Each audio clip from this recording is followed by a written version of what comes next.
Welcome back to the garden. Today we're going to talk about ground cover plants. So if you're like me, can't stand the sight of bare earth, so you need something to fill that gap. And pretty much every plant you can get is a ground cover plant. In the beginning, it doesn't necessarily stay that way over time, but you can fill the ground with lots of different plants. But there are a specific amount of plants or varieties of plants which stay low to the ground, covering that ground. So you can use them as underplanting underneath larger specimen plants, or you could just make them their own features as well. So stick around and let's have a look at some of the ground cover plants that I grow in this garden.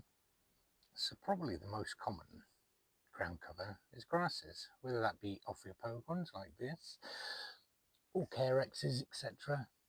These plants are well renowned for good ground cover. Obviously we make lawns out of them, but you can get some really ornamental grasses like these black mondo grasses or ophiopogon. You can also get carexes, which are kind of sedge, and these also cover the ground very well. And things which look like grass but aren't actually grass. Odales, Heuchera. So these are clump forming. They stay relatively low, sort of up to 40 centimetres once they're blooming. They give a grass-like effect for most of the year. But when they bloom, they bring that added bit of interest. Heucheras are another plant I've chosen to use as ground cover. Now these come in a variety of different styles. They come in these beautiful marble coloured ones with very ornate foliage, to the plainer darker foliage ones which add a little bit of contrast within a green border, to the bright variation of this midnight rose.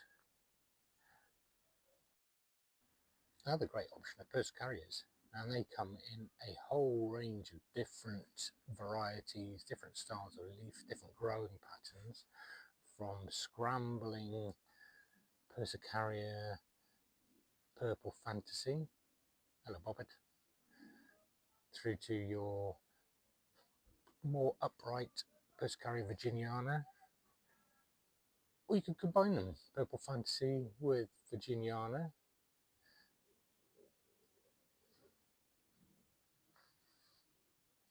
Or you could just get the scrambling red dragon, or the rampant and bullish Persicaria orientalis, which is a bit of a thug, but beautiful in its own right. And these plants pretty much care for themselves. They're very hardy, they propagate very, very easily. You can just snap a piece off and stick it in the ground, it will grow. And they accompany many, many different styles of plants, like ferns, etc., palm trees. And they just do a really good job of filling spaces. So let's have a look at this bed in a bit more detail, because this has got lots of different styles of ground cover within it. So we've got the bog standard pulmonaria, which is more your cottage garden plant, but it fits right into the exotic style planting. With a Blechnum spicant, another native fern to the UK. Begonias are also a really good choice. They stay, sort of 45 centimetres high at the most, but they do droop down. You've got things like bohemerias, which are your false nettles, part of the nettle family, but they don't sting. Or even Helleborus. So this is not one of your ornate ones. This is called a stinking hellebore, but it just adds this very exotic foliage. So this is another example of what I mean by a plant that is a ground cover plant, but not really a ground cover plant, because this is Cossonia spicata. It does grow huge in its native environment, but used here underneath tetrapanax and palm trees, it does stay low and adds another bit of interest into the foliage. We could go full on flowers like this Begonia Santa Cruz, And this is a relative of ginger, Courtlia spicata. More Cassonia, more of your begonia. And this is a Dulmera peltata, a Chinese rhubarb. Quite small at the moment, but this does grow huge leaves. Very good for wet, boggy areas. Loves moisture. Colocasias are also a good choice, although be aware that they do grow up. They do grow quite tall. As you know, I've got some ones going up to 5 foot. Phormions. Don't forget phormions, the way they droop. And then this is what I was talking about earlier, where any plant is a ground cover plant. This is an Nandina.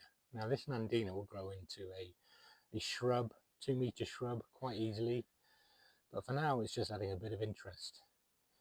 So the thing about gardening is don't be afraid to experiment with plants. Don't be afraid to experiment with the ground cover. You know, there is always saying that it's the wrong place, or the right plant, right place. Well, at any stage of a plant is in the right place. As it matures, it's a little bit different.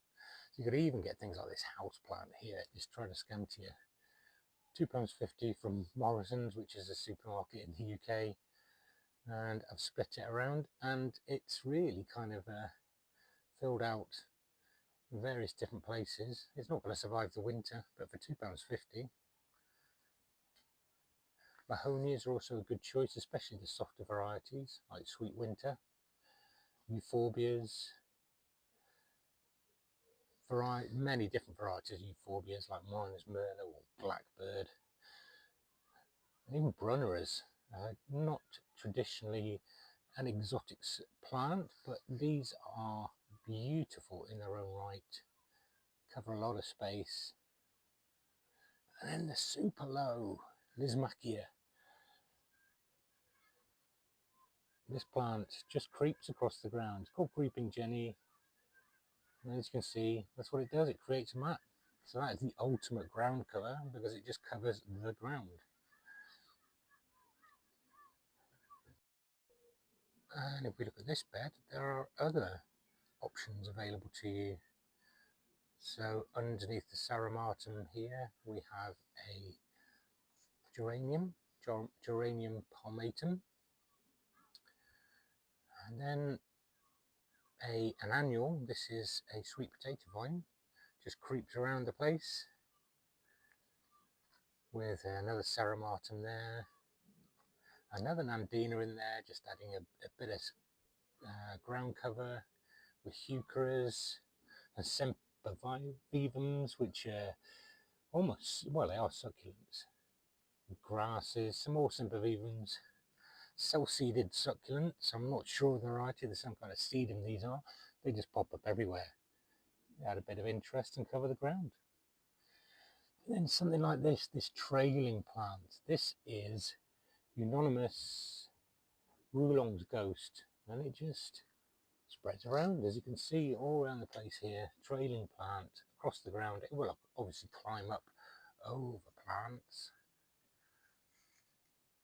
So when we're looking at ground cover, we are looking at plants that sit underneath your large plants and cover the ground, creating this mass of plants with very little earth to be seen. And that's the style of gardening which I like. I'm pretty sure some of you might like that as well, because the last thing I want to see is patches like this. I'd just like to say thanks to anybody that subscribes to this channel. It's always surprises me people actually want to watch this stuff. So thank you very much, and a big shout to Rich's UK Tropical Garden Projects.